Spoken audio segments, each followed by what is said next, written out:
This is a 2021 lit review on COVID transmission through the eyes. Interestingly, they found that whether COVID patients had ocular symptoms or not, COVID was detectable on the ocular surface. And not only was it detectable, the isolated virus was infectious, proving that the ocular surface can not only be a reservoir, but also a source of contagion. And that COVID can be transmitted from the eye through the hand eye contact and aerosols. So you can get infected with COVID through the eye, either through fomite contact or through aerosolized COVID that you come into contact with.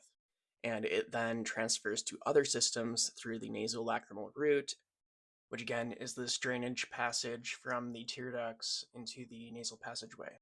In this 2021 Lit Review, they found 20 relevant articles, where in one study, COVID wasn't found to be detected in the eyes, but in others, up to 29% of those tested had COVID present in the eyes. In one of these studies that had 172 COVID positive patients, ocular symptoms happened in about a quarter of these patients, which manifested as conjunctival hyperemia, which is an excess of blood vessels in the eyes, watery secretions, foreign body sensations, and itching, where rarer ocular symptoms included episcleritis, which is sort of a blistering on the eyeball, panuveitis, which is redness and inflammation of the eye, optic neuritis, which is inflammation of the optic nerve that's associated with pain and temporary vision loss, retinal vascular disease, and other cranial neuropathies.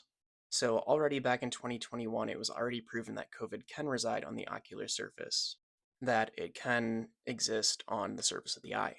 And why is this important? Well, in one case report, a 53-year-old man developed viral conjunctivitis in the left eye 8 days after confirmation with COVID, and the conjunctival swab was positive in the left eye but negative in the right eye, and the patient tended to rub his eyes without washing his hands. So, because of this difference in eye infection, having one positive, one negative, the difference could be due to this hand eye transmission and hand dominance.